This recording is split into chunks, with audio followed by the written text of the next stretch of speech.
Nessa aula de hoje, a gente vai estudar um conteúdo que, embora não tenha aparecido com tanta frequência na última aplicação, né? Senti falta desse conteúdo na última aplicação, teve só uma questãozinha disso.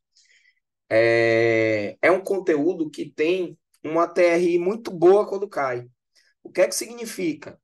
Significa dizer que é um conteúdo que entra no rol daquelas questõezinhas ali que você não pode errar. Porque sempre aparece como questões, dentre as questões de física, as mais fáceis da prova, para aquele aluno que está bem treinado. E é isso que a gente está tentando proporcionar a vocês aqui, né? Um bom treinamento, tá? Então é isso. Vamos estudar aqui, né? A parte de ondulatória. E eu vou dividir esse estudo em duas partes. A parte de conceitos básicos, em três partes, na realidade. A parte de conceitos básicos, fenômenos e a parte de acústica. Então a gente vai dividir, vai particionar aí nessas três partes. E vai ser um estudo bem bacana, bem interessante, que vocês vão ver que tem bastante aplicação no dia a dia, no cotidiano de vocês. E se é assim, o Enem gosta. Beleza? Vamos nessa?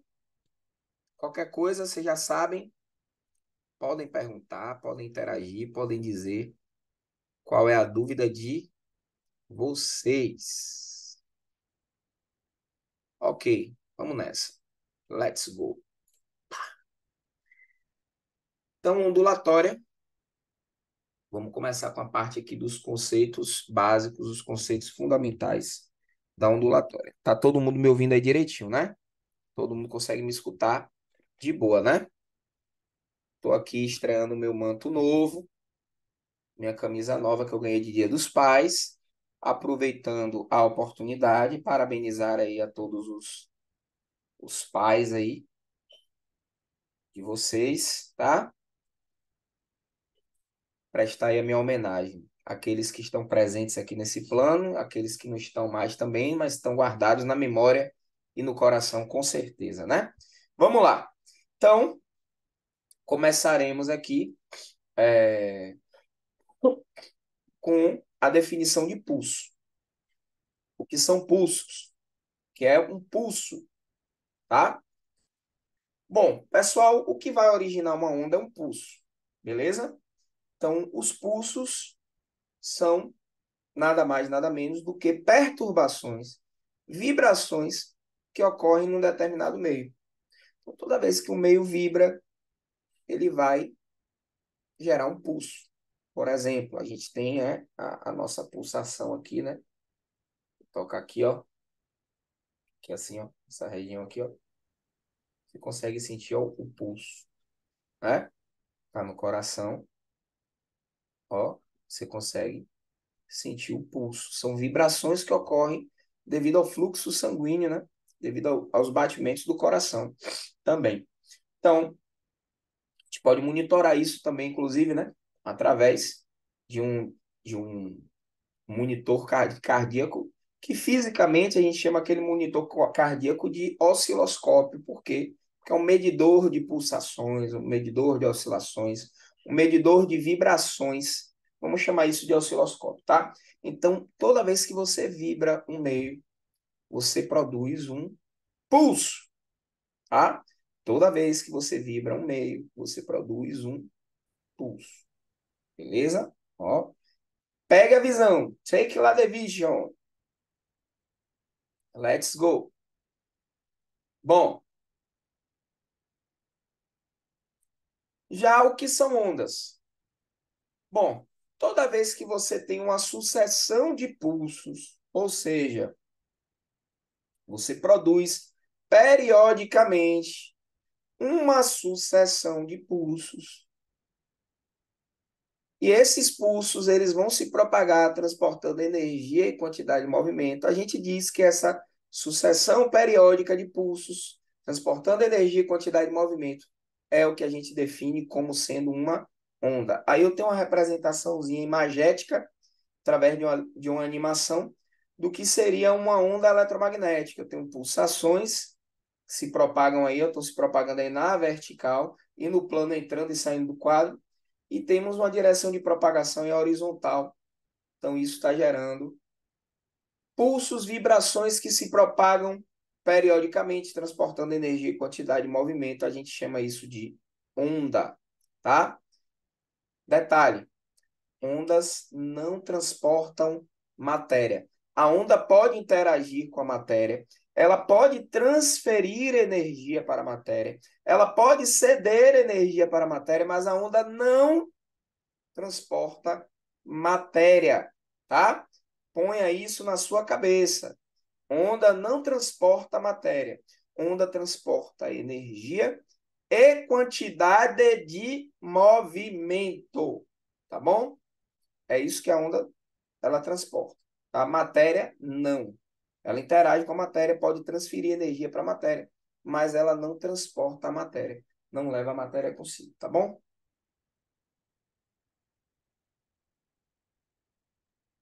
Vamos lá. Como é que a gente vai classificar essas ondas, tá? A gente vai classificar as ondas, gente, em três vertentes, tá? As ondas podem ser classificadas quanto à natureza, quanto à vibração e quanto à dimensão. Quanto à natureza, as ondas podem ser mecânicas ou eletromagnéticas. Quanto à dimensão, elas podem ser uni-, bi- ou tridimensionais. E quanto à natureza, essas ondas podem ser longitudinais, transversais ou mistas, tá? A gente vai ver, a gente vai destrinchar cada classificaçãozinha dessa aqui, tá? Vamos fazer essa investigaçãozinha, beleza? Então vamos lá.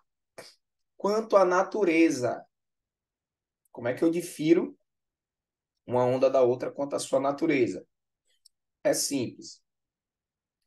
Ondas mecânicas são ondas cuja propagação só é possível em meios materiais, ou seja, onda que depende de matéria para se propagar, onda que não se propaga, gente, se não houver matéria.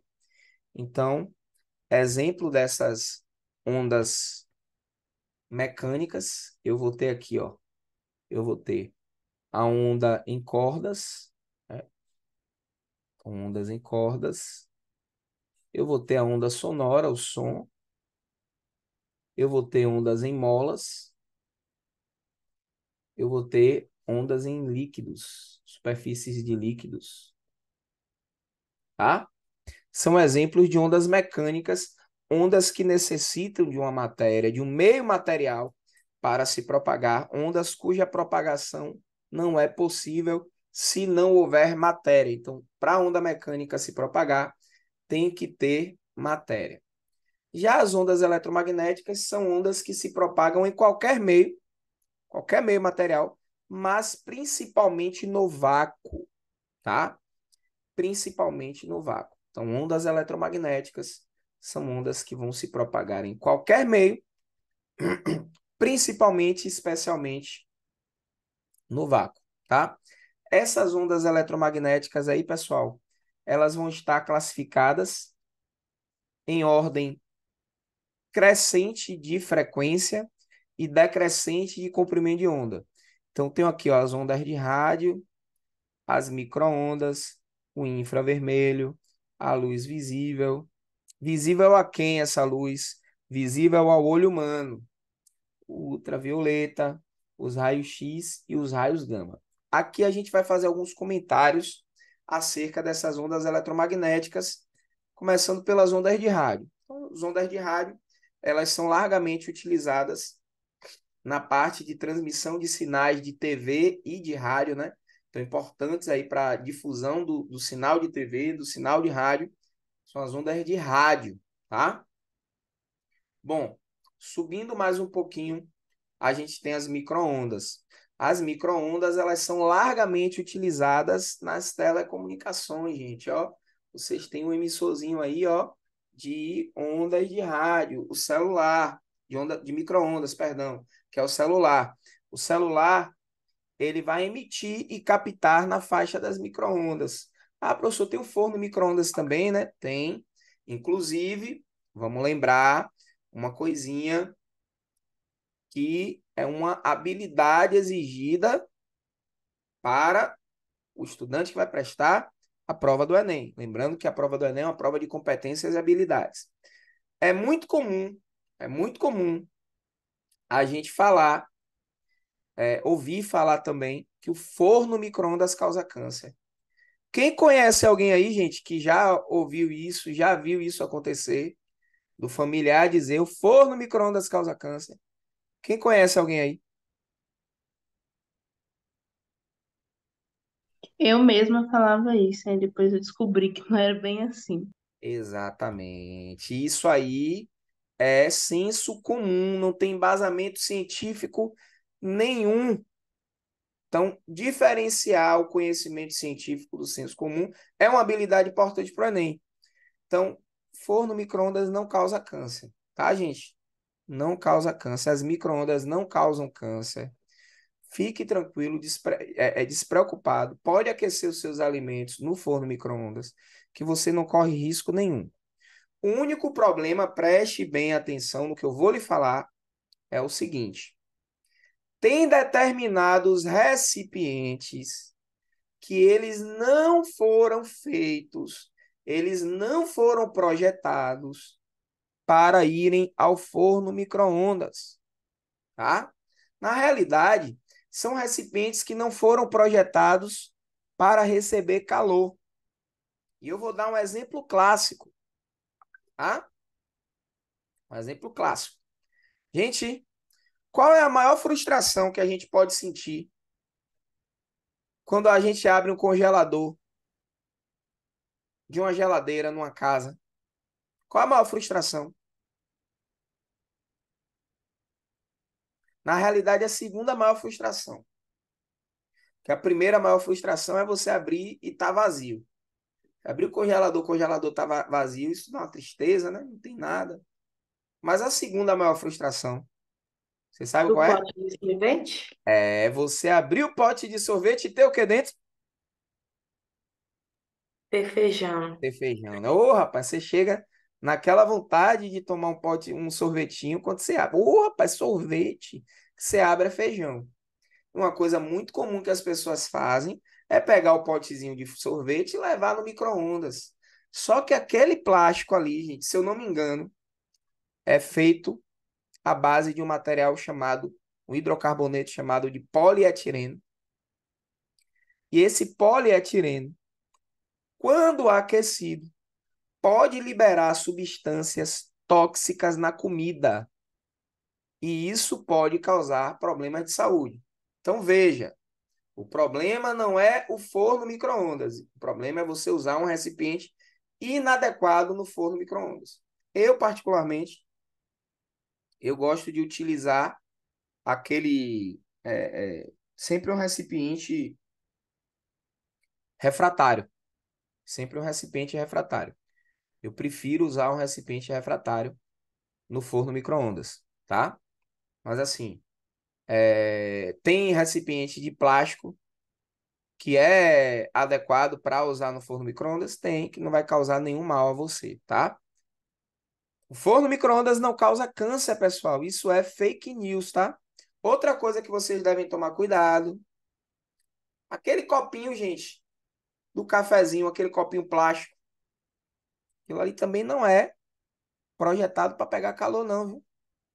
Então você vai estar tomando um cafezinho ali, todo dia você toma um cafezinho, tome cuidado. Você pode estar ingerindo aí substâncias tóxicas para o seu organismo. Isso pode te causar algum problema de saúde, viu? Então, tome cuidado com isso também. Claro que essas projeções são feitas sempre em larga escala, né? Não vai ser uma vez na vida que você fizer um consumo desse que você vai prejudicar, né? Mas um uso contínuo durante anos pode ser que você tenha algum tipo de problema. Mas micro-ondas não causa câncer, tá, gente? Beleza, pessoal? Pode usar o forno micro-ondas aí à vontade para esquentar sua marmita, porque não vai ter problema nenhum. Só tome cuidado com o recipiente que você está utilizando. Vamos lá. E outra coisa, você não pode colocar também metais. Por que, professor, não deve colocar objetos de metal? Porque as microondas elas têm a capacidade de ejetar elétrons dos metais. E esses elétrons são acelerados com uma velocidade muito grande, né? E o metal acaba faiscando se você coloca o metal no forno microondas. Então, além disso, como o que gera as microondas é um dispositivo chamado de magnétron, que produz um campo magnético, então é recomendado também que você não utilize o forno micro-ondas, utilize metais no interior de um forno micro-ondas, tá? Vamos lá. Seguindo o baile aqui, temos o infravermelho. O infravermelho, preste atenção no que eu vou lhe falar. Pegue essa mensagem, capite essa mensagem. O infravermelho é conhecido também como as ondas de calor, tá? Então, é a faixa do espectro associada à temperatura. Toda vez que eu quiser associar uma faixa do espectro à temperatura, essa faixa é o infravermelho, tá? Ondas de calor. Sensor de presença térmica, como porta de shopping, quando você chega que a porta abre para você, aquilo ali é um sensor de infravermelho. Quando você coloca a mãozinha ali, ó, e a água no banheiro cai, né? Sensor de infravermelho. Quando você chega num lugar e a lâmpada acende, sensor de infravermelho, tá? Então, a luz do poste, professor, sensor de infravermelho também. Esse já é um LDR, tá? O LDR é diferente do sensor de infravermelho. O do poste, ele é um sensor de luz, ele capta luminosidade. Então, se tiver luminosidade, esse sensor do poste, ele vai apagar, porque ele entende que o poste vai entender que é de dia. Tá de dia, tem luz, tá de dia, apaga o poste. Se não houver luminosidade, aí ele vai acender, porque vai entender que é a noite, tá? Bom, o poste, o sensor do poste, inclusive ele fica atrás assim, né, do poste, tem uma pecinha assim com a tarjinha preta. Nessa tarjinha preta aí que você tem esse sensor. Inclusive, se você pegar aquele laser que você usa para apontar em quadro, você apontar para aquilo ali à noite, você apaga a lâmpada do poste. Sabiam disso? Pois é, eu fazia isso quando era criança. Não repitam isso, viu, crianças? Não é legal. Luz visível. Luz visível é a faixa do espectro que a gente consegue ver, tá? A faixa do espectro que a gente consegue visualizar é o que a gente vai chamar de luz visível. Começa ali, ó, a luz visível. Ela vai começar no vermelho, né? Você vai ter vermelho, vermelho, em ordem crescente de frequência. Alaranjado,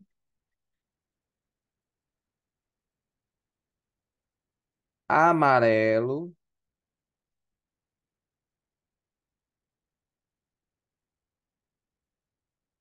verde. Depois do verde vem o anil, azul e o violeta.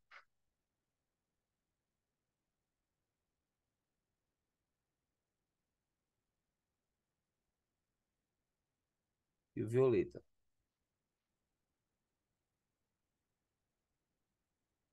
O que é que você vai ter que se ater aqui, tá, gente? Ó, que você vai ter que se ater no seguinte. O vermelho, ele tem menor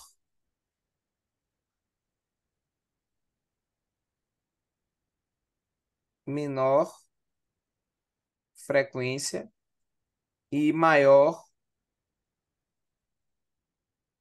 temperatura. Já o violeta vai ter maior frequência e menor temperatura, tá? O vermelho vai ter maior temperatura, por quê, professor? Porque é mais próximo do infravermelho, né? Que são as ondas de calor. Por isso que o vermelho vai ter maior temperatura. Então, pessoal, ó, a gente pode considerar que o vermelho é a cor mais quente. Não é o azul, não, tá, gente? Quem achava que era o azul aí? O azul só é a cor mais quente no filme, tá, gente? Na física, a cor mais quente é o vermelho, beleza? E a cor mais fria é o violeta. De boa?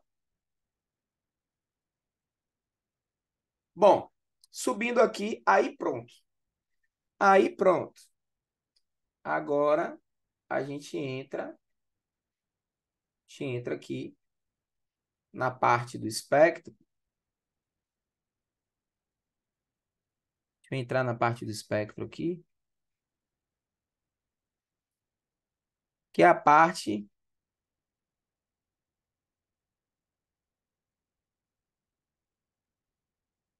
essa parte aqui, ó, é a parte ionizante.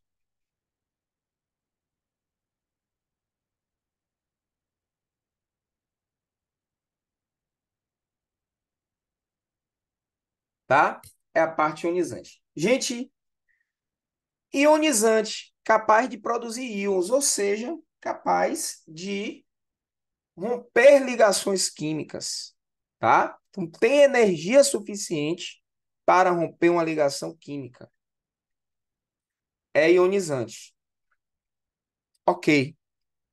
Se é ionizante, se tem capacidade de romper ligações químicas, aí é cancerígeno, tá?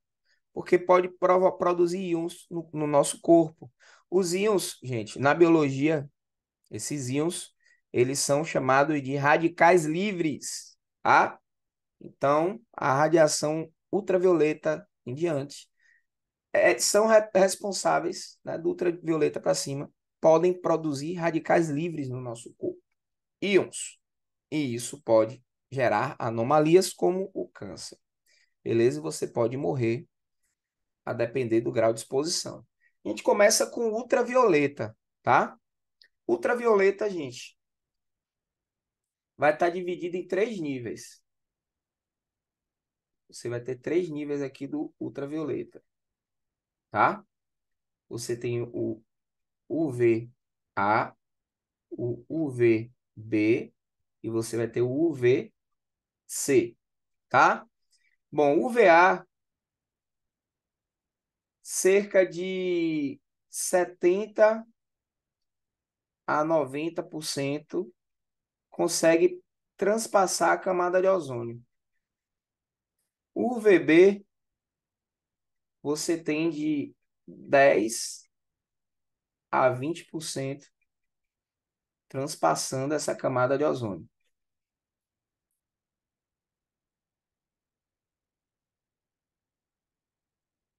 E o UVC, você tem tem menos de 2% que pode passar a camada de ozônio. Bom, professor, então o UVA passa bastante, né? Da camada de ozônio? Exatamente. O UVB também, né, professor? Não, nem tanto, né? O UVB nem tanto. O UVC quase que não passa. Isso é bom. Por quê? A UVC é a mais perigosa de todas, tá? Mais perigosa de todas. Bom, primeiro, gente, vamos desconstruir uma ideia aqui, que na realidade é uma ideia mais didática, mas não traduz a realidade. Não existe buraco na camada de ozônio, ok? Mas, professor, o senhor é negacionista? Não, gente, calma. Esse termo não é o termo adequado.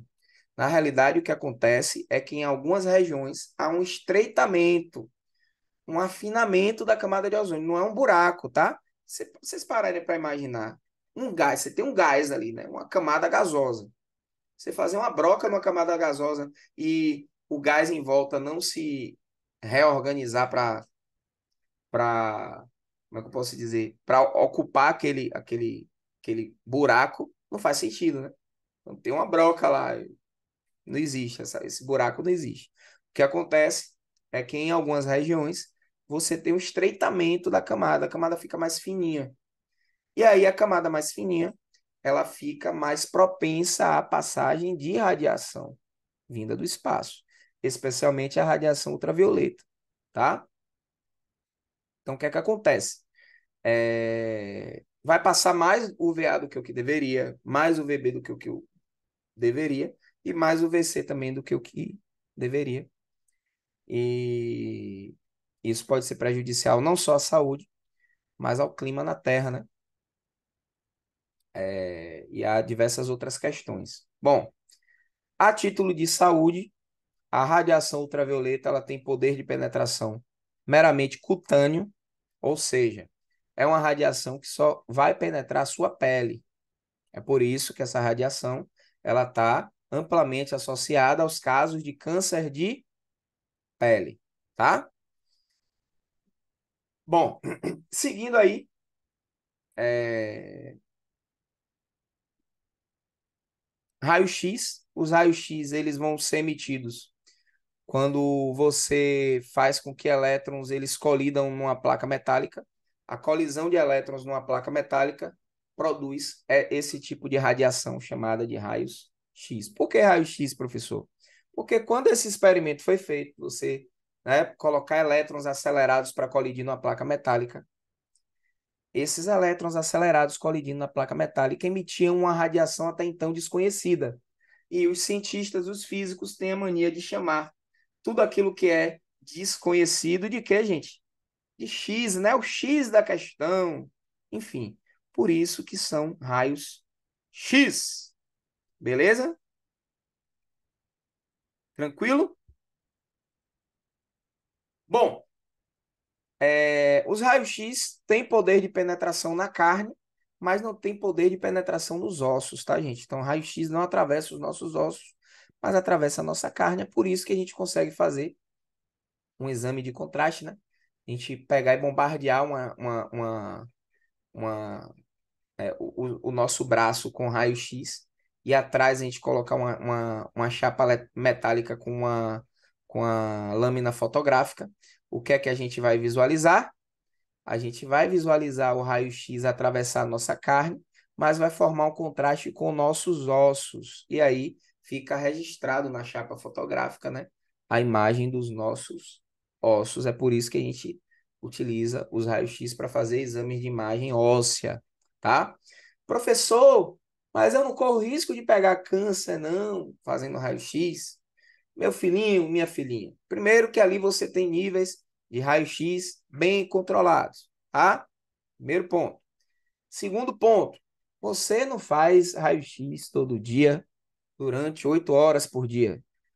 Quando você fez, talvez tenha aqui gente que nunca tenha feito um raio-x, gente. Tá? Eu acho muito difícil, mas pode ser que tenha alguém aqui que nunca fez um raio-x. Tem alguém que nunca fez um raio-x? Só por curiosidade, diga aí se você nunca fez um raio-x. Eu acho que eu nunca fiz, não, professor. Que eu me lembre, não. Nem num dente, assim, para ver um dente, para ver nada. Não. Eu É, era uma menina quietinha, não era quietinha, assim, não. boa garota, não aprontava, né? Nunca. Eu que já quebrei minha perna, gente. Gente, eu com 4 anos de idade, eu tava assaltando pipa na rua, fui atropelado por uma bicicleta, fraturei meu fêmur da perna esquerda e fiquei 6 meses sem andar.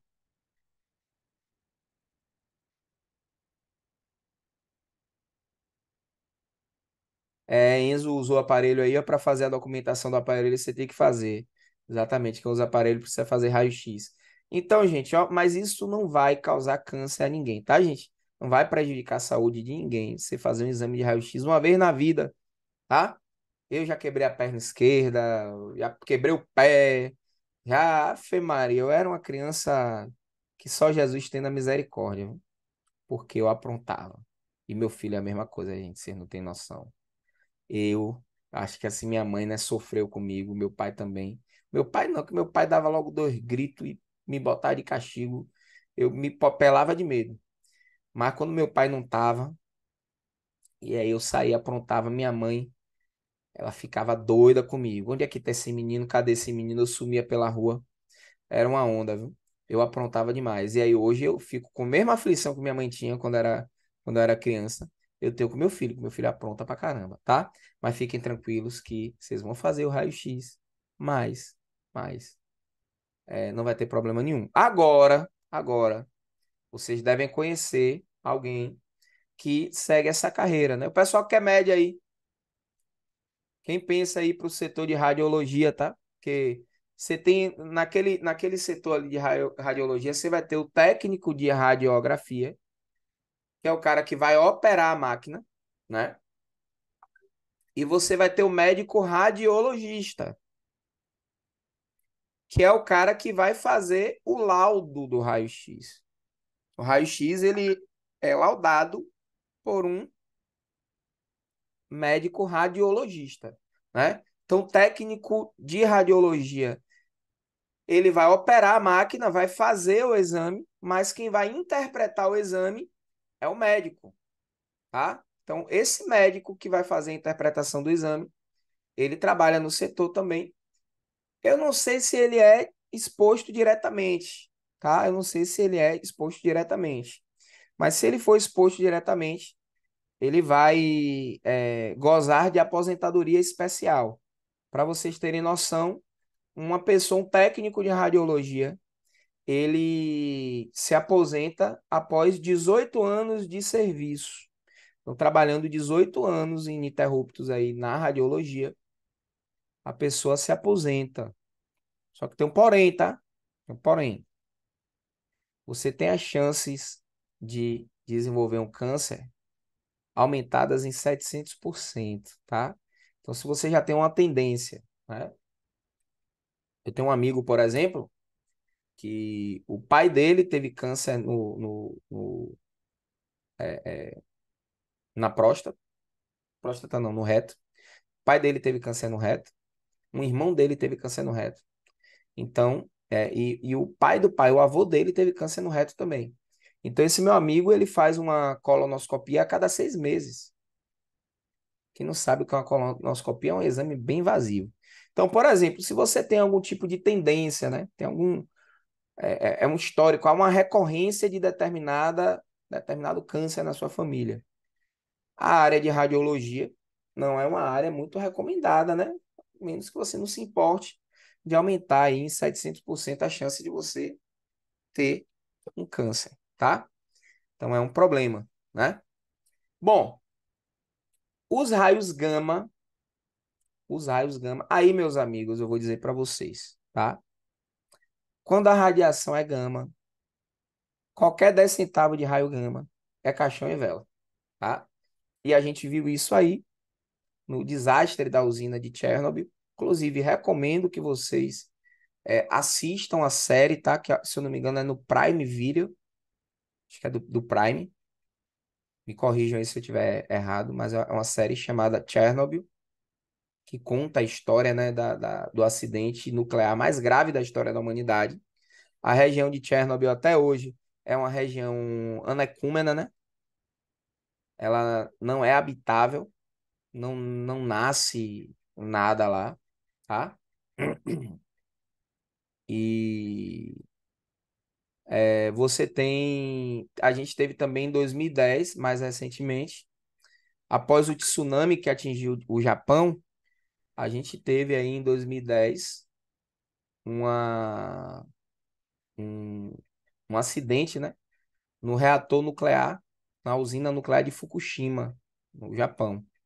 Para vocês terem noção, toda a criação de animais e toda a hortaliça, plantação de vegetais e tal, num raio de 40 quilômetros da usina, teve que ser descartados, animais sacrificados, porque os níveis de radiação do solo, dos vegetais e que impactou nesses animais também, estava em 40 vezes acima do nível mínimo permitido para exposição para o ser humano, tá? Por quê? Radiação gama, meus amigos, radiação gama, ela é a mais ionizante de todas, né? A mais energética, tá? E a mais perigosa. Então, lembram do desastre do Césio 136 em Brasília?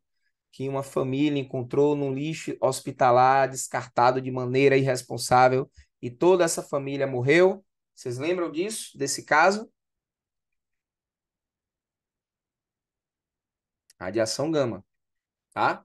Radiação gama. Então tem que ter todo cuidado. Por isso que o debate hoje sobre as armas nucleares, né, sobre energia nuclear também é um debate muito acalorado, né? Você tem aquele grupo da ala científica que vai achar de boa, se tiver o cuidado e tal, mas já tem aquele outro grupo que é mais radical e diz que não, que o ser humano deveria procurar uma outra forma de obtenção de energia.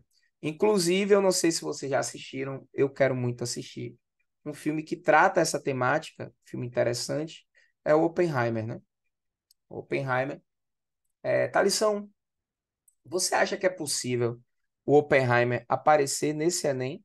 Eu acho que não, gente. Por quê? Como é que as questões do Enem elas funcionam? Elas são elaboradas e elas são testadas durante um ano, pelo menos um ano. Então é difícil, na minha opinião, algo desse ano cair no Enem desse ano. O máximo que pode acontecer é aparecer no Enem do ano que vem. Como o INEP declarou que estava com uma dificuldade no banco de questões, né? O INEP declarou isso algumas vezes, essa dificuldade em retroalimentar esse banco de questões. Inclusive, questões seriam recicladas. Muita gente entendeu errado esse reciclar, né? Achou que era pegar a questão de aplicação anterior, que já foi aplicada, e utilizar de novo. Não é bem isso, tá, gente?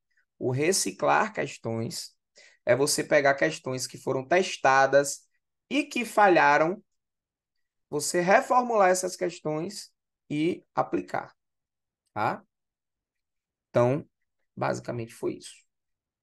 Sigamos. Então, quanto à natureza, ondas mecânicas ou eletromagnéticas, tá?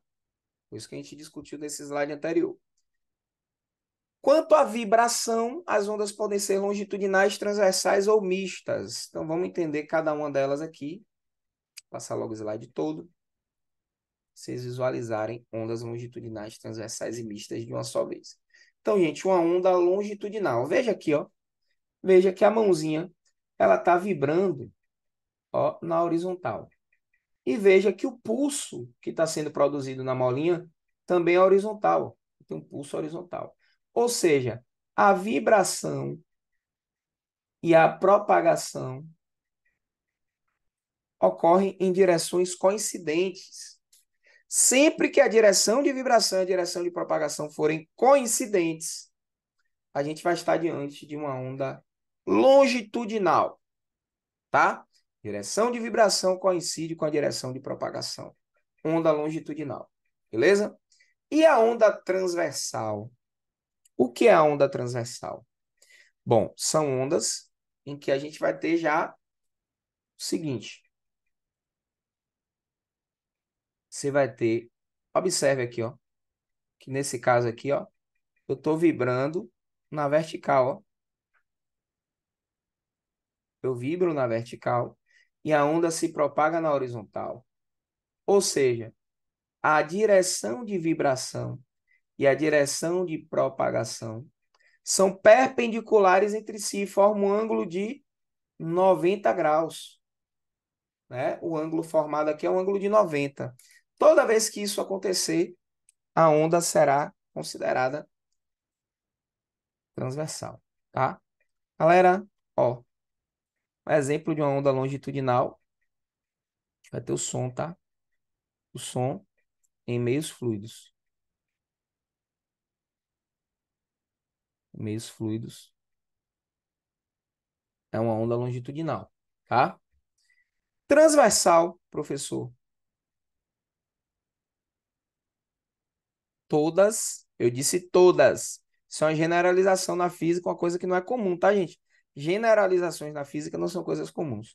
Transversal, todas as ondas eletromagnéticas.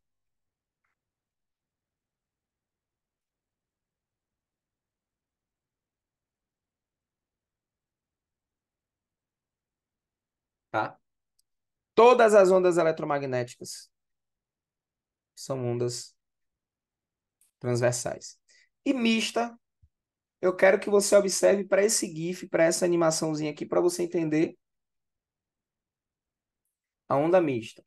Veja aqui na animaçãozinha, ó, observe. Essa onda aqui, ela está vibrando para frente e para trás, e ela está vibrando para cima e para baixo.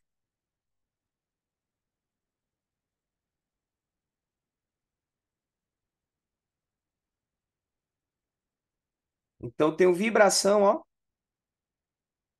Vibração tá aí de branco. Para cima e para baixo, para frente e para trás. Essa é a vibração. Só que a onda, ela se propaga na horizontal.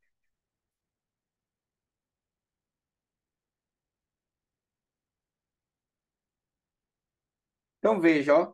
Eu tenho vibração horizontal com propagação horizontal. Isso daria uma onda longitudinal. Mas eu tenho vibração vertical com a propagação horizontal. Isso daria uma onda transversal. Ou seja, a onda é ao mesmo tempo longitudinal e transversal. Portanto, ela é uma onda mista, tá? E o exemplo da onda mista, gente, o único que eu conheço é essa onda aí na superfície de um líquido, tá? A onda na superfície de um líquido, ela é considerada uma onda mista. Onda do mar, né? Onda do mar.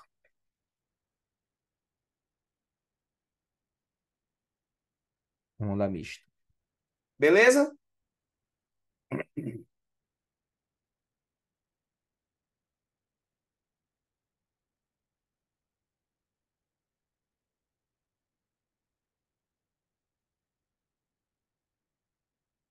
Bom, agora quanto à dimensão. Eu tenho uni, bi e tridimensional. Então, onda unidimensional é a onda que se propaga apenas em linha reta. Caso da onda numa mola, né? A onda bidimensional, onda que se propaga em duas dimensões, né? Ou seja, a onda plana, chama de onda plana, onda bidimensional. E a onda tridimensional é a onda que se propaga no espaço em três dimensões. Onda na superfície de um líquido. Todas as ondas eletromagnéticas são ondas tridimensionais. Tá? Bidimensional, onda na superfície de um líquido. Ó. E unidimensional, onda numa corda, onda numa mola. São exemplos de ondas unidimensionais. Tá? Aqui a gente já vai poder estabelecer uma classificação para o som e para a luz. Tá? Bom, a acústica que a gente vai estudar, ela tem origem no som. E o som é uma onda, quanto à natureza mecânica, quanto à vibração é longitudinal, e quanto à dimensão é tridimensional.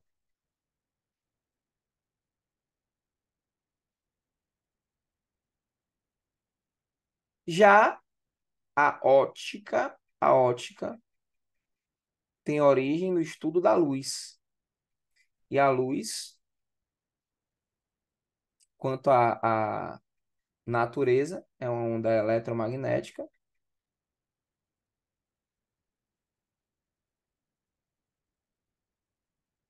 A luz, quanto à vibração, ela é transversal. E a luz, quanto à dimensão, ela é tridimensional.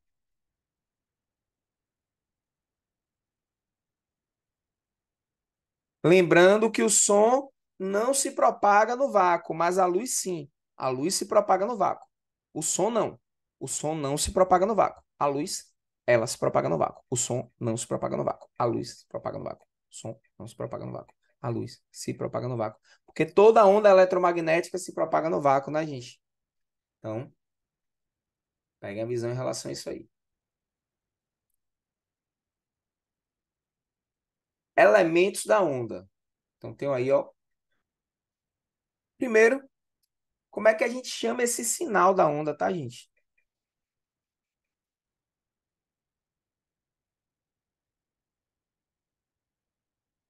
Vai chamar isso de traço senoidal, tá? Essa forma aí, essa forma da ondulação, a gente chama isso de traço senoidal, tá? Por quê, professor? Porque varia como uma senoide. Senoide, função seno, né? Então, a gente chama esse traço de traço senoidal. Tem um traço triangular, tem um traço quadrado, tem um traço... ó, triangular seria assim, mais ou menos. Triangular. Pode representar uma ondulação assim, ó. Triangular. Você tem o dente de tubarão, que seria uma coisa mais ou menos assim, ó. Que na realidade seria um, uma ondulação com envoltória exponencial. Você tem o sinal quadrado, que seria uma coisa assim, ó. Então, tem diferentes maneiras de você representar um sinal de ondulação. O mais comum é o senoidal, tá? Essas outras representações você utiliza mais numa perspectiva de nível superior. Mas se aparecer na sua prova, a lógica é a mesma. A lógica é a mesma, tá? Vamos lá. Então, essa linha que divide, ó, essa linha cinza aí que está dividindo o sinal aí ao meio, ó, a gente vai chamar essa linha de eixo principal, tá? Tá dividindo a ondulação, o sinal senoidal ao meio horizontalmente, tá? Essa divisão horizontal do sinal é o eixo principal. O ponto de topo da onda, vamos chamar de crista, tá? O azulzinho aí, ó. A cor tá diretamente ligada ao ponto. Ponto de mínimo da onda, vamos chamar de vale. Topo, crista, base, vale. Topo, crista, base, vale. Topo, crista, base, vale. Bom, a distância entre dois vales consecutivos, duas cristas consecutivas, ou ainda a distância percorrida pela onda até se repetir, chamaremos isso de comprimento de onda, tá? Então, comprimento de onda, como um movimento ondulatório é um movimento periódico e repetitivo, comprimento de onda vai ser a distância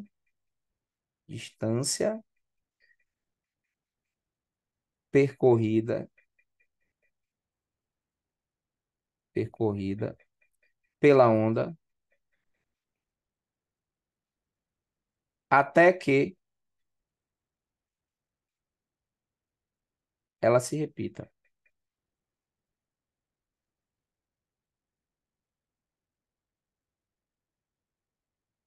Então, distância percorrida pela onda até que ela se repita, tá? A gente chama isso de comprimento de onda, tá? Comprimento de onda vai ser uma característica específica da onda, já que os vales e as cristas, eles vão se repetindo, né? Na medida em que a ondulação ela está se propagando. Lembre que os pulsos eles são periódicos. Se são periódicos, eles se repetem no intervalo de tempo específico, denominado de período. A altura do eixo principal até o topo da onda, até a crista, ou até o vale, vamos chamar isso de amplitude, tá? Isso vai ser amplitude. Galera, eu quero que vocês observem aqui. Aqui a gente vai ter uma amplitude máxima. Aqui a gente vai ter uma amplitude mínima. Sempre que for relativo à crista, amplitude máxima. Sempre que for relativo ao vale, amplitude mínima, tá? O tamanho dessas amplitudes é o mesmo. E vou dizer mais para vocês, ó. Preste atenção no que eu vou falar. Por favor, tá? Por favor. A amplitude está associada, eu vou colocar isso aqui. Está associada à energia da onda. A amplitude está associada à energia da onda. Quanto maior a energia da onda, maior a amplitude. Quanto maior a amplitude, mais energia. É só você pensar no mar. Aquela onda mais alta, ela tem chance de te jogar mais longe do que a onda mais baixinha? Tem, né? Você tá na beira da praia, você teme mais uma ondinha, uma marolinha, ou aquela onda de 3 metros? Você vai temer mais a onda de 3 metros porque tem mais energia, porque tem maior amplitude. Quanto maior a amplitude, maior a energia da onda, tá? E a amplitude vai estar associada a essa energia. Beleza?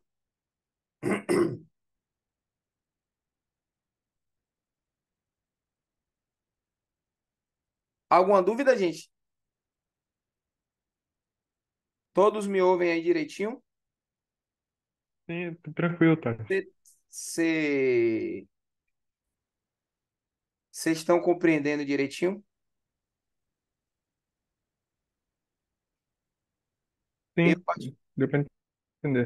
tá dando para entender, né? Foquem principalmente nos exemplos que eu dou, que esses exemplos eles serão fundamentais para que vocês consigam resolver as questões. Afinal de contas, é isso que vira questão no Enem. E, gente, eu vou dar logo a ideia para vocês, tá? Em geral, questão de fundamentos de ondulatória, você não pode errar, tá? Pode errar. Em geral, questão de fundamentos, não dá para errar. Tem que acertar a questão de fundamentos de ondulatória, porque são questões que vão entrar com a TRI bacana. Lembre-se que o grande desafio no Enem não é você acertar, não é somente você acertar muitas questões, mas é você acertar as questões certas. Quais são as questões certas? Acertar as questões certas é meio redundante, né? As questões certas são aquelas que têm uma TRI boa.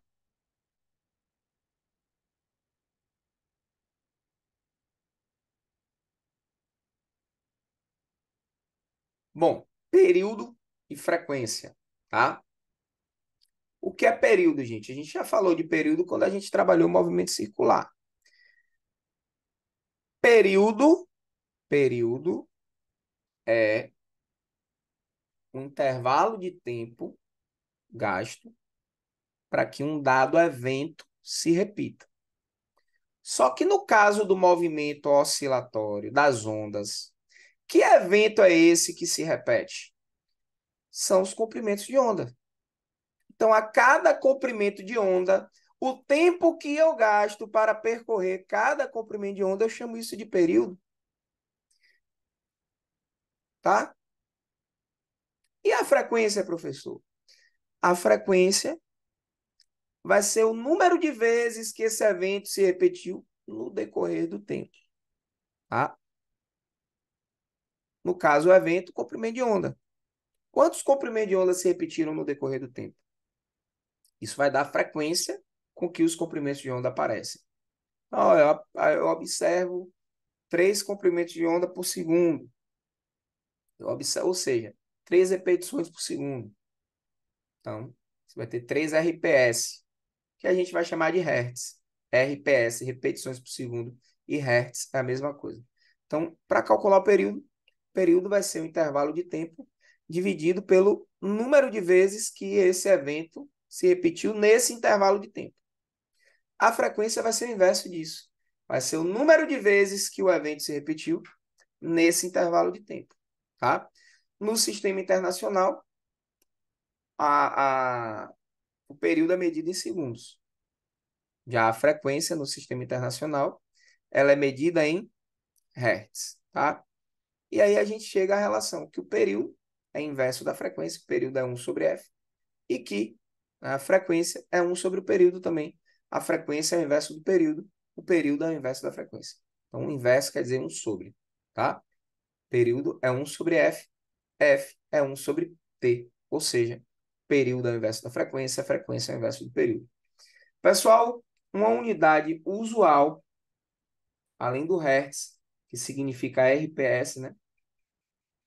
Além do Hertz, que é a unidade do sistema internacional, usual, o RPM, repetições por minuto, tá? A gente tem o RPM como usual. tá? Lembrando que 1 Hz equivale a 60 RPM. Muita gente buga com essa informação. Professor, mas se 1 minuto é 60 segundos, como é que um RPS pode ser 60 RPM? É só você lembrar que frequência é o inverso do período. Então a transformação também vai seguir uma lógica inversa. Se 1 minuto equivale a 60 segundos, 1 Hz vai equivaler a 60 RPM. Ok, gente? Alguma dúvida sobre isso aí? Beleza. Show de bola. Aí a gente tem agora a equação fundamental, tá? Equação fundamental da ondulatória. Já vou colocar ela aqui para vocês. Velocidade, comprimento de onda, vezes a frequência. Quem lembra aí qual é o macete dessa fórmula?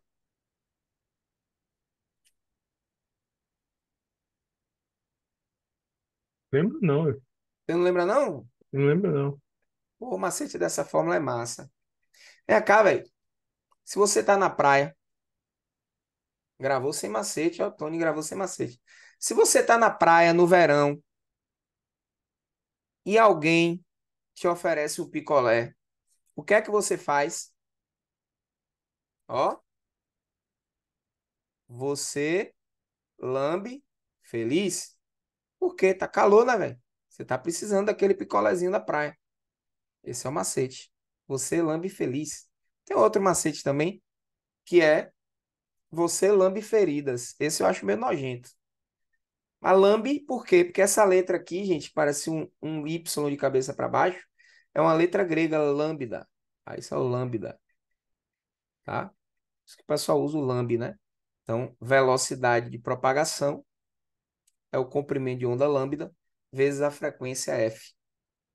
Você lambe feliz, você lambe feridas, tanto faz. De onde é que vem essa fórmula, professor? Da fórmula cinemática, gente. Velocidade é igual a distância sobre tempo.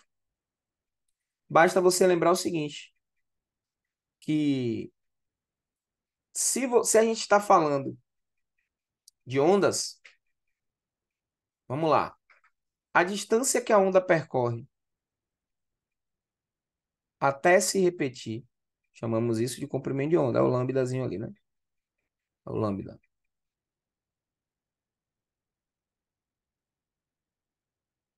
É o lambda. Poxa. Poxa. E o tempo que você demora para observar um comprimento de onda, você chama de período. Então, velocidade é distância, né, sobre tempo. Então, lambda sobre período, isso é a velocidade de propagação da onda.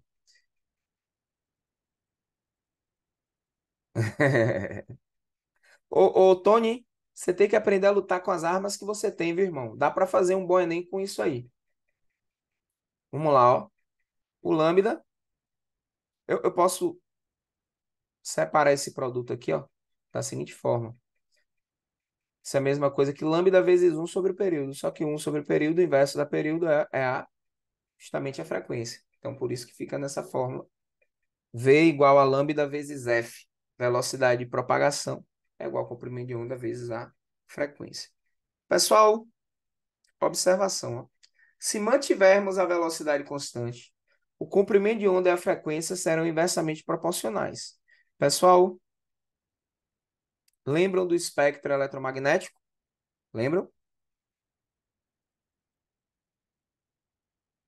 Espectro eletromagnético. A gente tinha as ondas de rádio, tínhamos as micro-ondas, tínhamos o infravermelho, tínhamos o visível, tínhamos o ultravioleta, tínhamos o raio-x e tínhamos o raio gama, tá?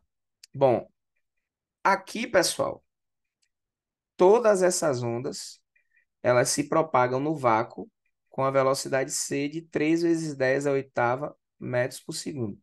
Essa é a velocidade, ela é constante no vácuo para toda onda eletromagnética. É por isso que elas vão estar classificadas da seguinte forma. Você tem aqui, ó, o maior comprimento de onda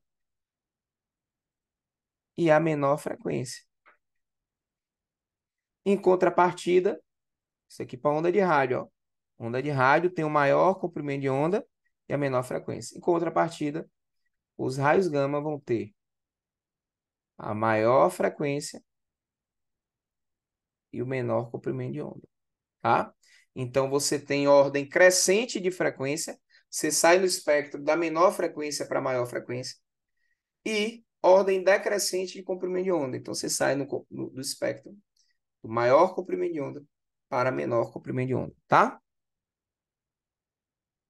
Se você multiplicar a velocidade, o comprimento de onda pela respectiva frequência, isso vai dar o mesmo valor que a constante C, 3 vezes 10 oitava metros por segundo no vácuo, que é a velocidade de propagação dessas ondas no vácuo, tá bom? Beleza? Alguma dúvida? Fale agora, fale depois, mas fale. Não tem isso de cale-se para sempre, não. Lembre-se, Pai, afasta de mim esse cálice. Não queremos que você se cale aqui. Queremos que Ô, você... ô Thaleson, Diga. essas ondas, elas vão apresentar, é tudo onda eletromagnética, só que em meio sem ser no vácuo, elas têm uma diferença, né? Vão apresentar uma diferença de velocidade, né? Ou não? Vai apresentar diferença de velocidade porque você vai ter uma mudança de meio é o que a gente vai chamar de refração. Toda vez que a onda muda de meio, uma das coisas dela que se altera é a sua velocidade e o seu comprimento de onda, mantendo a Uhum. frequência constante. Já adianto para vocês que nenhum fenômeno ondulatório, mais uma generalização, que é coisa rara na física, nenhum fenômeno ondulatório altera a frequência da onda. Nenhum fenômeno ondulatório altera a frequência da onda. Aí você pode me dizer, ah, professor, mas eu vi que o efeito Doppler muda a frequência. Você está redondamente equivocado. A frequência da onda não muda. O que muda é a frequência que você observa, tá? A frequência que você observa em virtude do movimento relativo entre a fonte sonora e você, observador, essa frequência observada é diferente da frequência original. Mas a frequência original da onda continua sendo a mesma, tá? Então não tem uma alteração da frequência, tem uma alteração da sua percepção, do que você percebe, tá? Ligado nisso. Nenhum fenômeno ondulatório modifica a frequência da onda. Beleza? Sigamos o baile. Necessidade de destrinchar isso aqui. Por que, professor? Você sentiu essa necessidade de dar essa aula toda destrinchadinha? Porque isso aqui é assunto, gente, que quando cai, veja que os assuntos que eu dou mais ênfase são aqueles assuntos que têm maior tendência de cair. Quando cai é fácil, quando cai a chance de você acertar é grande, se você for bem preparado, se você está bem treinado. Então, eu não quero que você perca a questão de ondulatória na prova do Enem. Não pode perder a questão de ondulatória na prova do Enem, porque geralmente são questões o quê, gente? Mais fáceis. Ok? Ondas bidimensionais. A gente vai representar aí e identificar os elementos dessa onda também. Imagine que eu tenho uma fonte aqui, ó. A fonte está, ó, pulsando, ó. Ao pulsar, ela emite o quê? Pulsos. Esses pulsos se propagando periodicamente, transportando energia e quantidade de movimento, vão produzir o que a gente chama de onda. As ondas é... Tá? Bom, o que é que acontece? Tá? F eu estou chamando é a fonte de uma onda plana. E essas circunferências aí, ó, que estão se formando em volta da onda plana, bidimensional, né? A gente vai chamar isso de linhas de onda ou frentes de onda. Sempre que você tiver linhas de onda cheias, isso vai estar representando cristas. Sempre que você tiver linhas de ondas pontilhadas, isso vai estar representando vales, tá? Beleza?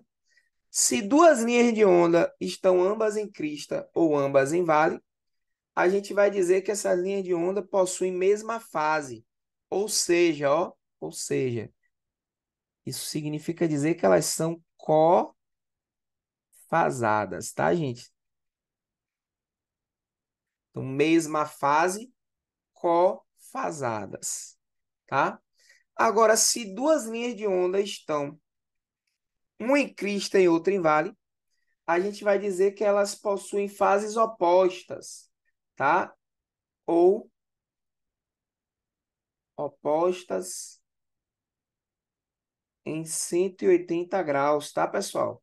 Essa nomenclatura vai ser muito comum. Isso vai aparecer bastante. Bom, a distância da fonte até uma linha ou frente de onda, vamos chamar isso de raio de onda, certo? Então, esses são os elementos, tá? Esses são os elementos principais e a representação de uma onda plana, de uma onda bidimensional. Tá bom, gente? Ah, professor, você desenhou frentes de onda circulares. Poderiam ser frentes de onda retas, linhas retas? Poderia ser frente de onda e linhas retas, tá, gente? A lógica vai ser a mesma, não vai mudar. Você pega a frente de ondas em linhas retas, frente de ondas circulares. Pode interpretar da mesma forma, não tem nenhum problema. No problem, ok? Ok.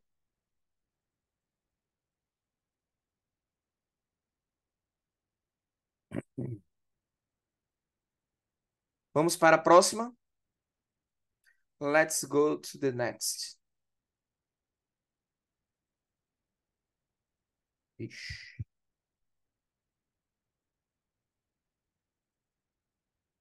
Vamos lá. Tá bonitinho esse slide, né? Não tá? Pode falar.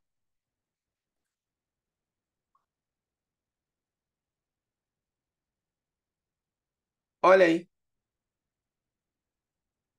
uma animaçãozinha aí.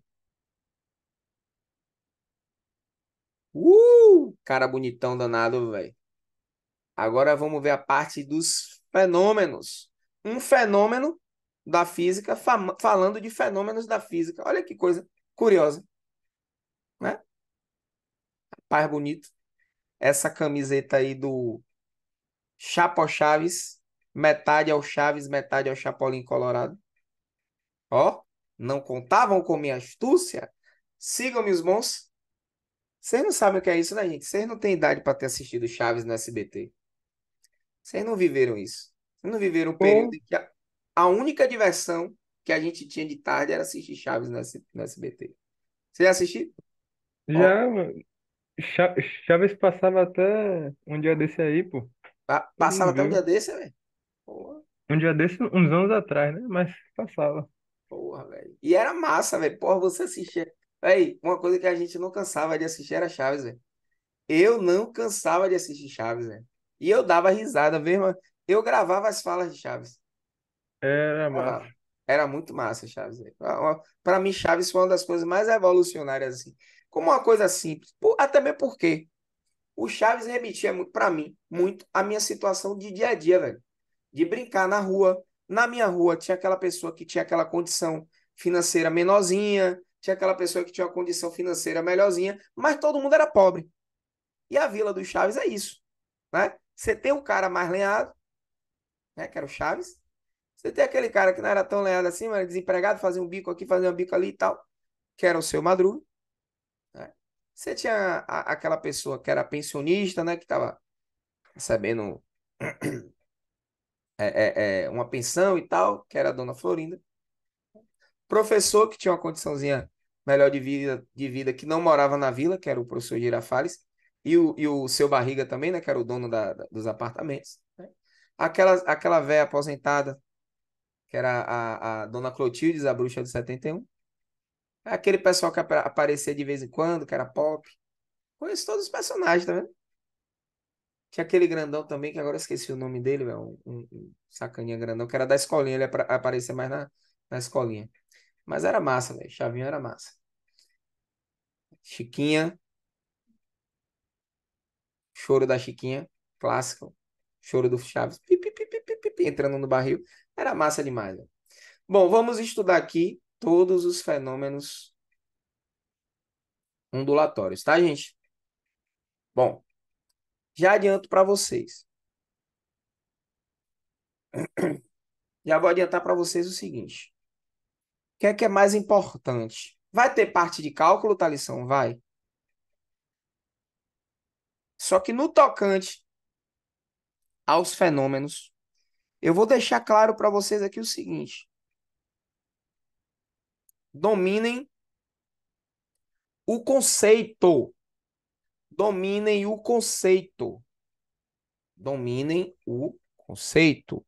Então, domínio conceitual dos fenômenos vai ser mais importante. Domínio conceitual dos fenômenos será o mais importante. Peguem a visão nisso, por favor, tá? Dominar conceitualmente os fenômenos será o mais importante. Beleza? Por quê? Porque quando caiu no Enem de 2009 para cá, caiu predominantemente conceitual. Uma situação do cotidiano, uma situação do dia a dia e o comando, qual é o fenômeno, tá? E em geral, em ondulatória, quando a pergunta é qual é o fenômeno, a resposta que mais se repetiu foi essa aqui, ó. Interferência. Em ótica, refração.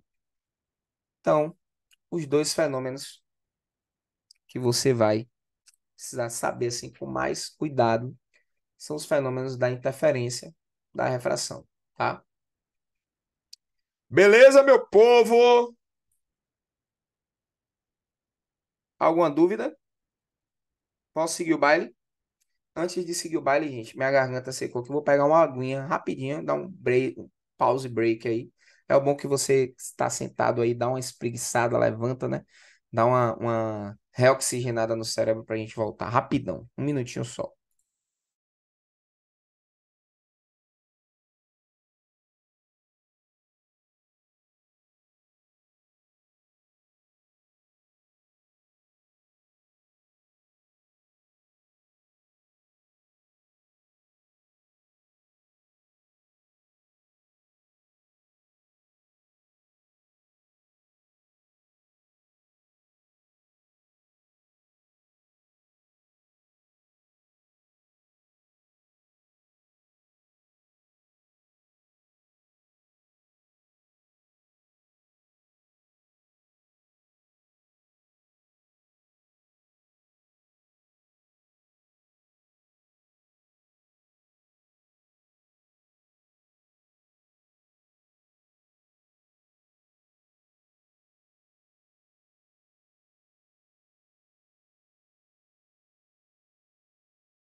Voltei, meus amigos e minhas amigas, do nosso intervalo comercial. Vamos lá. Entender esses fenômenos aqui. Inclusive, se você for uma pessoa atenta, você vai pegar a base disso aqui já para ótica. Quando a gente chegar na ótica, você vai detonar, meus queridos e minhas queridas. Vamos lá. Pessoal, interferência aqui então, tá? Olha lá, ó. Começar com a reflexão. A gente tem um momento de reflexão aqui. Então, o que é que acontece? Toda vez que uma onda ela incide uma fronteira entre dois meios, né? Uma onda está saindo do ar e batendo na parede, tá? É uma fronteira entre dois meios, né? A superfície que separa o ar da parede. Chamamos essa superfície de separação. Então, toda vez que ela atinge, ela incide nessa superfície de separação.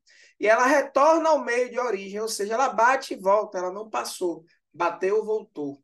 A gente diz que essa onda foi refletida, ou seja, que essa onda sofreu o fenômeno da reflexão. Ó, tá?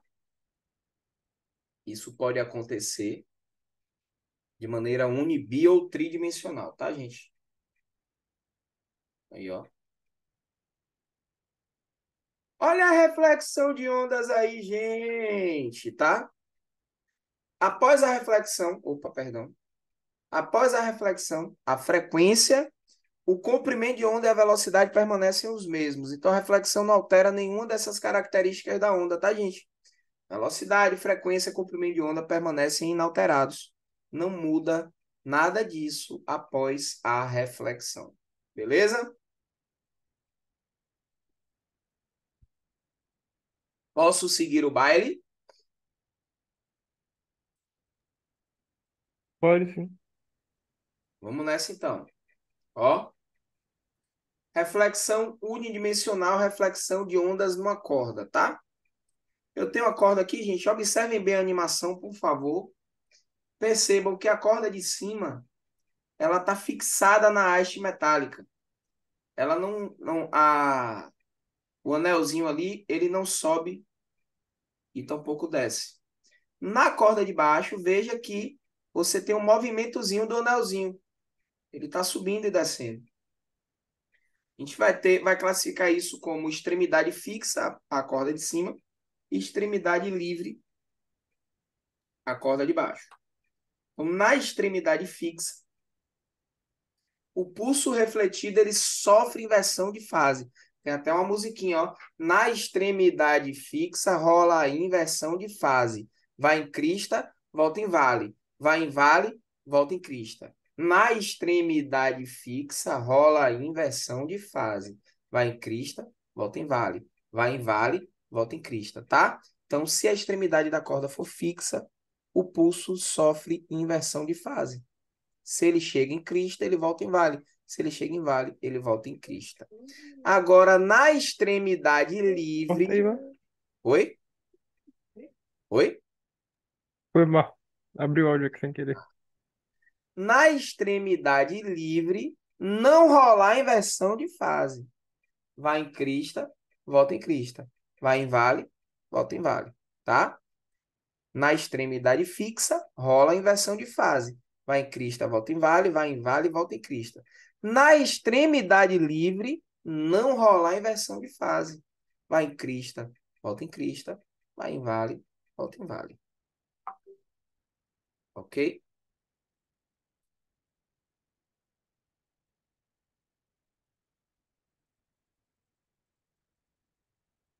Beleza?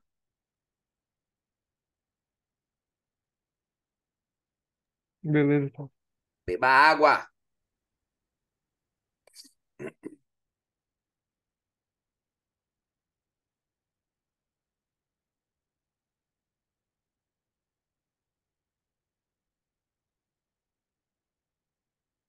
Vamos lá.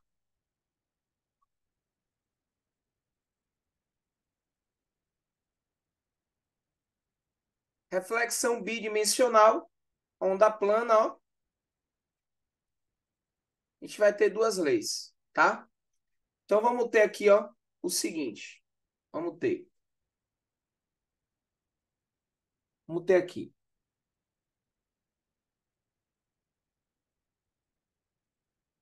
Uma superfície de separação aqui, ó, que eu vou chamar de S, essa linha preta aqui embaixo.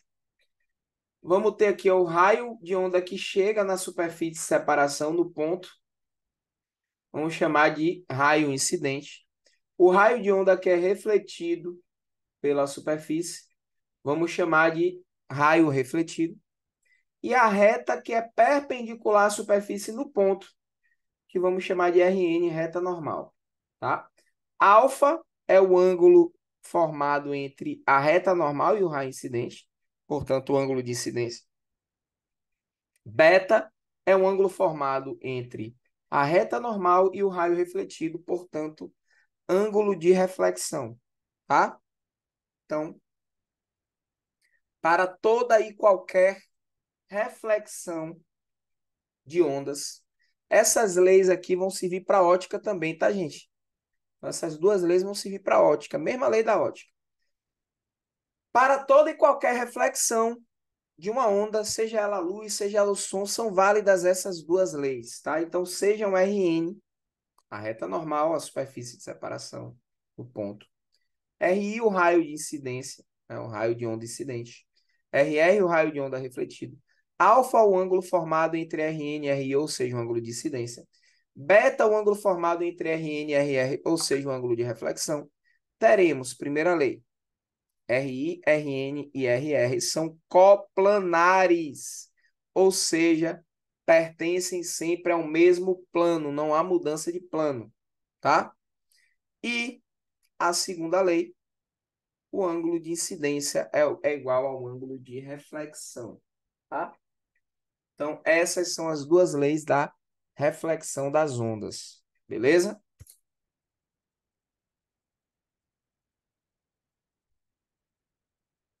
Bom, pessoal, as leis da reflexão são elas que vão nos dar a possibilidade de compreender melhor o fenômeno da a formação de imagens em espelhos na ótica, né? Então, ó, espelhos, reflexão da luz. Lentes, refração da luz. É o que a gente vai estudar predominantemente na ótica. Lentes e espelhos. Segue o baile, tá a lição. Bam, bam, bam, bam, bam, bam, bam. Agora é refração. Bam, bam, bam, bam, bam, bam, bam. Já estudamos reflexão. Bam, bam, bam, bam, bam, bam, bam. Mas também tem difração. Pam, pam, pam, pam, pam, pam, pam. É... Polarização também. Rima. Gostaram da musiquinha? Vamos lá. Refração. Refração da luz, das ondas, né? O que é a refração? Bateu, voltou, sofreu reflexão. Bateu, passou, ó. Bateu, passou, sofreu refração, tá? Ok? Beleza? De boa?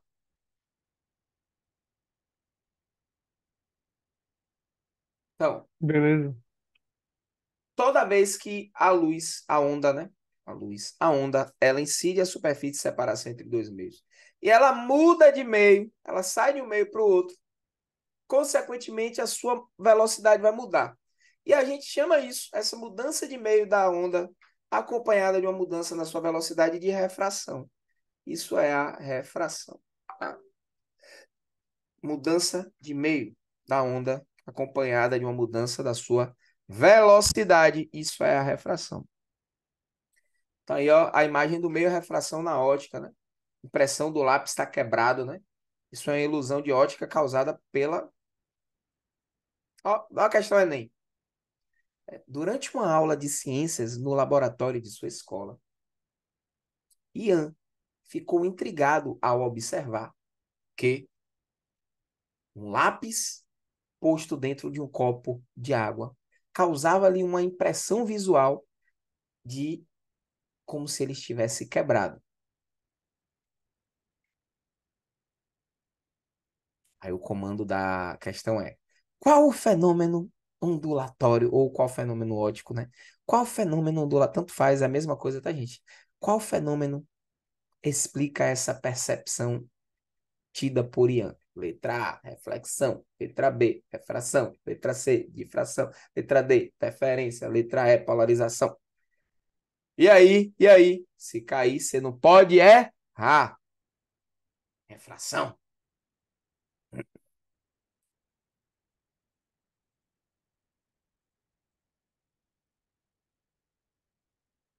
Atenção, preste bem atenção, tá?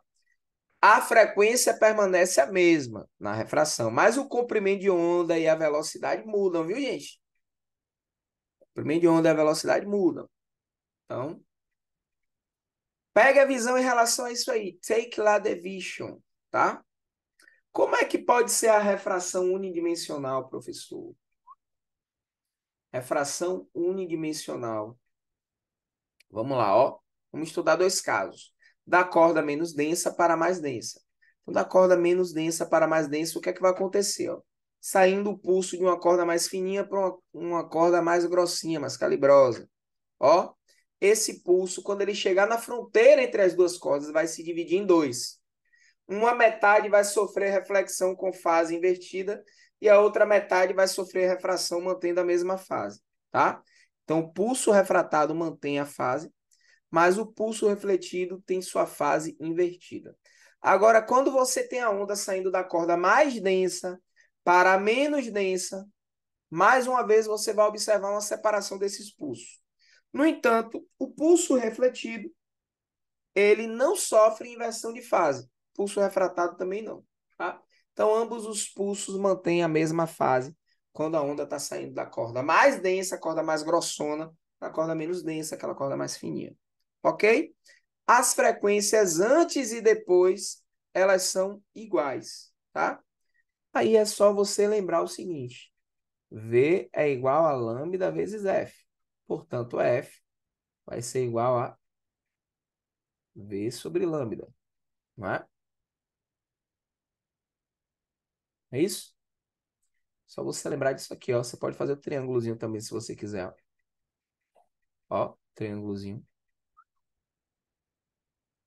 V é igual a lambda vezes F. Ok, pessoal? V, lambda vezes F. Então, se eu quero F, eu faço V sobre lambda.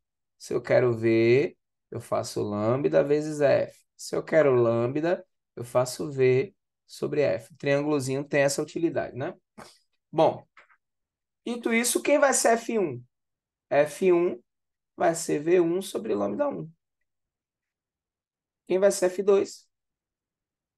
V2 sobre lambda 2. Lá, ó. V1 sobre lambda 1 vai ser igual a V2 sobre lambda 2. Lembrando o seguinte, ó. Onde a onda tem maior velocidade, ela vai ter maior comprimento de onda.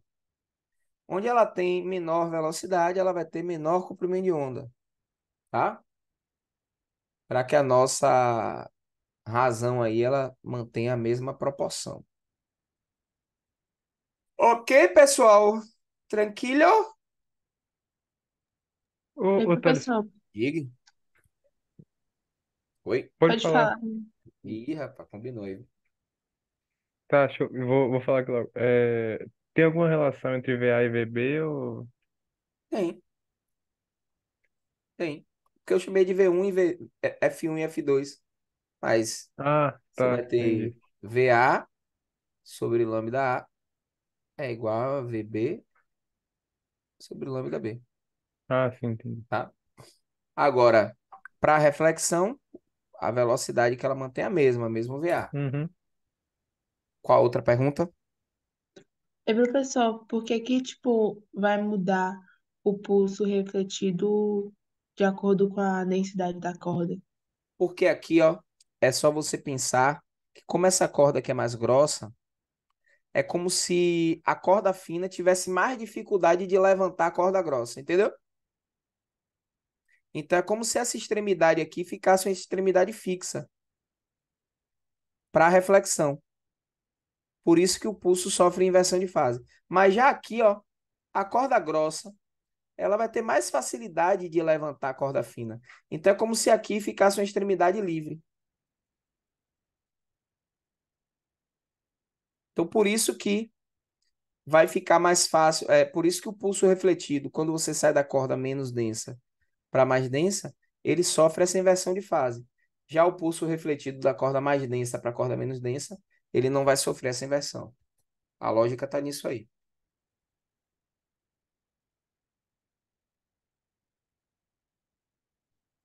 Ok?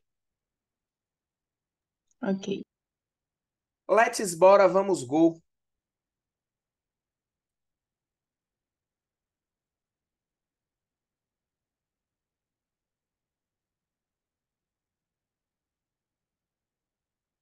Refração bidimensional. Olha lá, ó. Tem uma superfície de separação entre dois meios, né?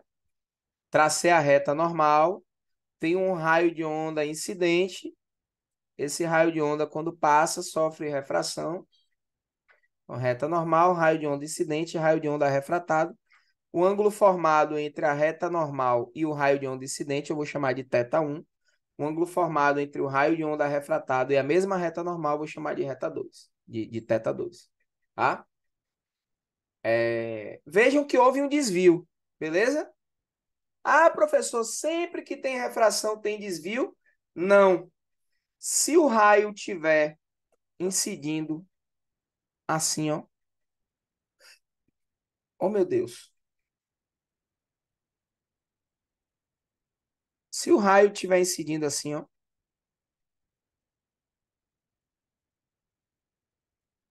sobre a reta normal,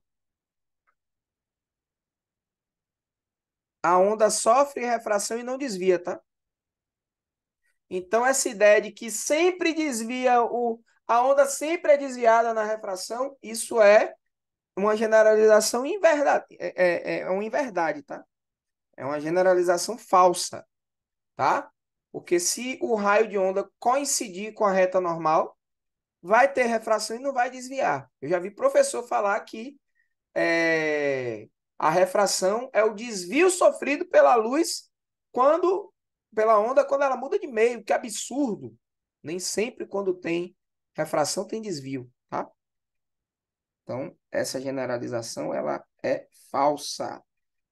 Tome cuidado com essa generalização.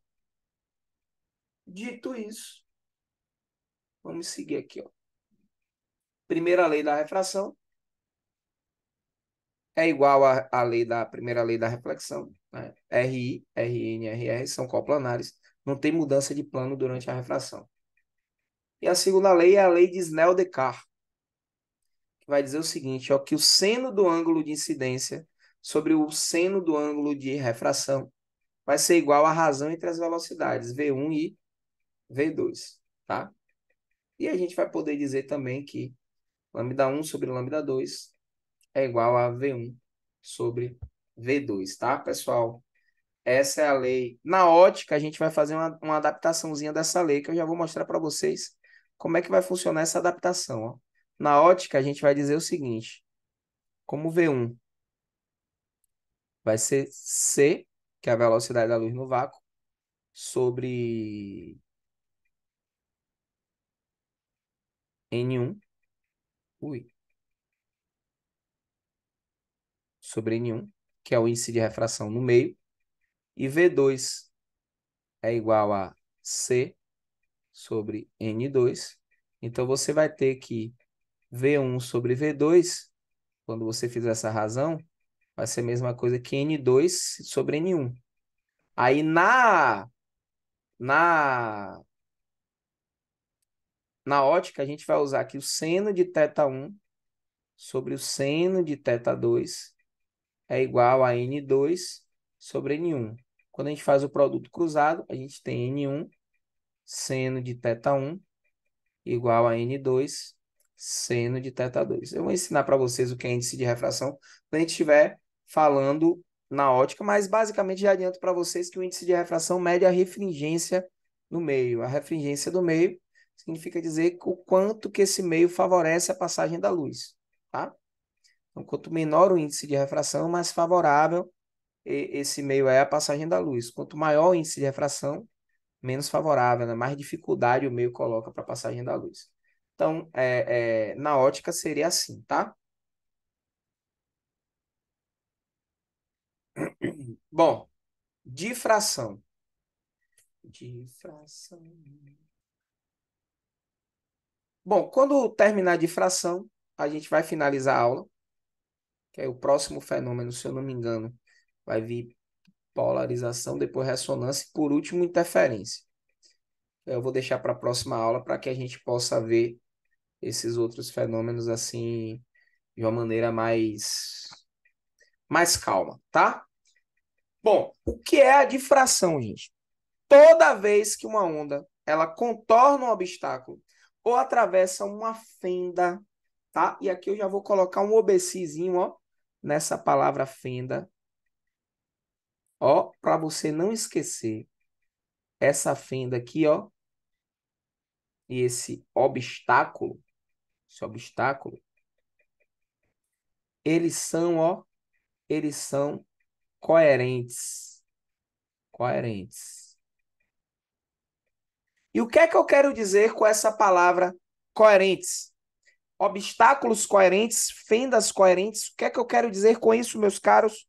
Eu quero dizer que a ordem de grandeza desses obstáculos e dessas fendas tem que ser a mesma ordem de grandeza da onda, do comprimento de onda, tá? Então tem que ser um valor que pode ser igual, ligeiramente maior ou ligeiramente menor. Ok?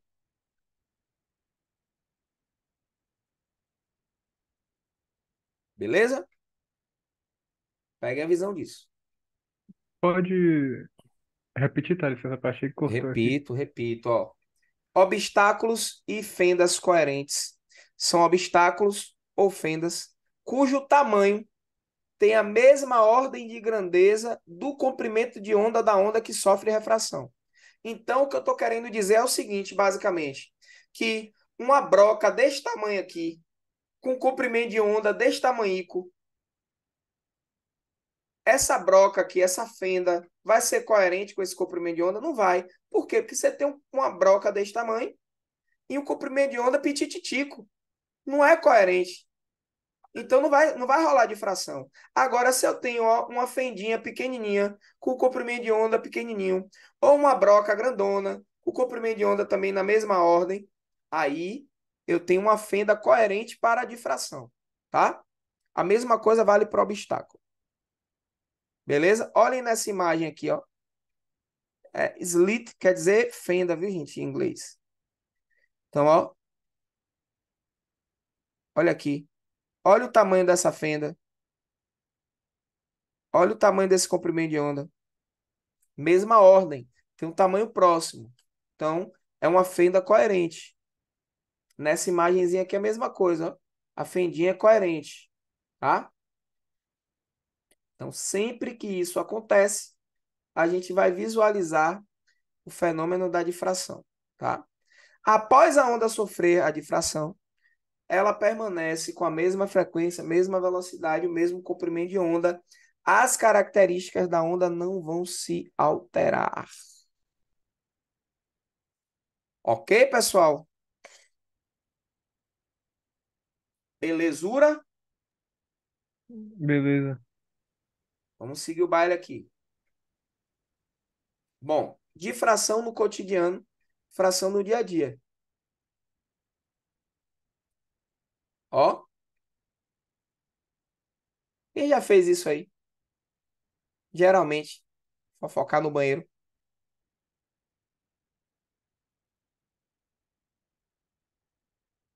Coisa mais comum, né? Quem joga algum esporte aí, pratica algum esporte. E aí tem o ginásio, né? Tem o vestiário. Você tá no vestiário, tomando aquela ducha. Tem várias duchas, né? Você tá tomando a ducha, tá conversando com um colega que tá do seu lado. Você não tá vendo essa pessoa, porque tem uma parede entre vocês. Mas vocês estão conversando. Vocês estão ouvindo um ao outro. Significa dizer que a onda sonora está sofrendo, basicamente, difração e reflexão para que chegue um até o outro, tá? No caso, a luz, para obstáculos do nosso cotidiano, gente, a luz ela não tem uma capacidade legal de sofrer difração, tá? Mas o som tem. O som, ele sofre. Então, no ambiente como a casa, o som sofre a difração com a facilidade muito maior do que a luz, beleza?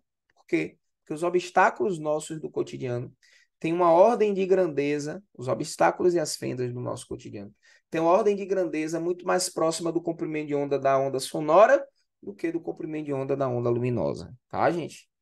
Presta atenção nisso. Bom, né? Por difração que a gente se incomoda com o som do vizinho no andar de cima, né? É por difração que a gente consegue saber que tem um avião passando, mesmo sem estar vendo esse avião, o som chega na nossa casa, né? Então são situações aí de difração no cotidiano. Tem mais, ó. Você consegue ouvir o barulho do motor de um carro numa esquina, mesmo sem ter visto o carro ainda. Difração. A onda sofreu difração. É por difração que o sinal de Wi-Fi ele se propaga na sua casa. Inclusive, é curioso, gente. Isso aqui. Uai, o microfone caiu aqui, gente. Estão me ouvindo? Hello? Sim, sim. Ok. Tá passando até um avião agora. Quando passa avião aqui, a internet cai. Impressionante. Interferência, viu, gente? Interferência. Presta atenção. Ó, caiu? Não, né? Não. Não, né? Ainda bem. Geralmente quando passa avião cai.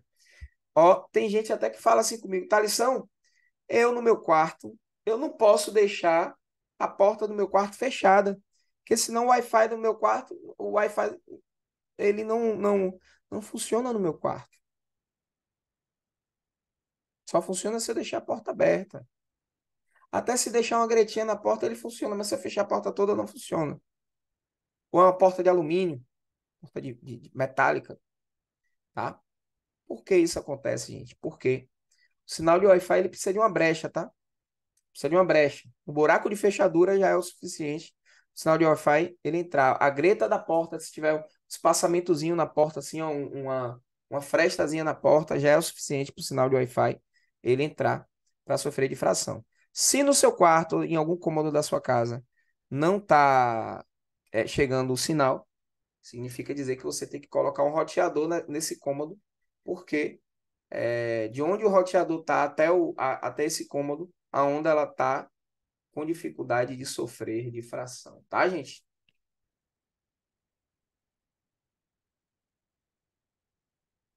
Olha um exemplo massa aí, ó.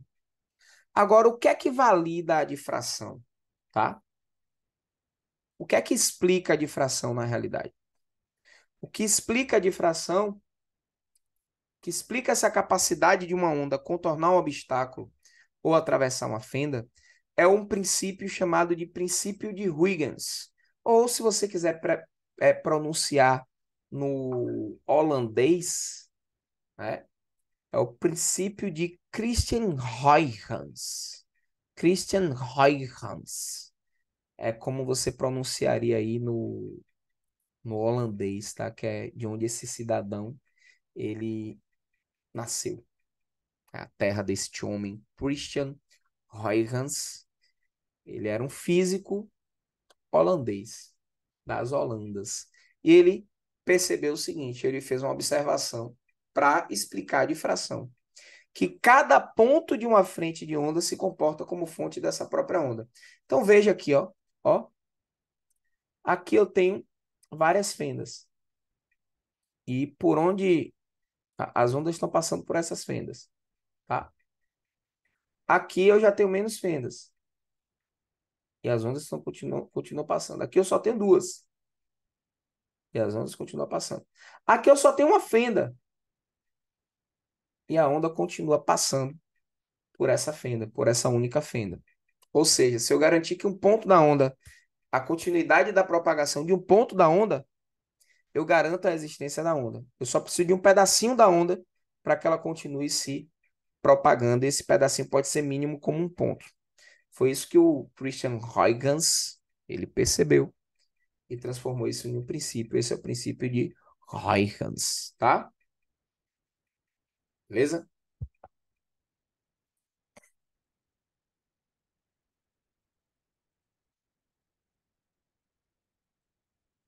É isso, gente. Próxima aula, a gente vai visualizar, finalizar os fenômenos e vamos resolver questões, tá? Vamos fazer questões.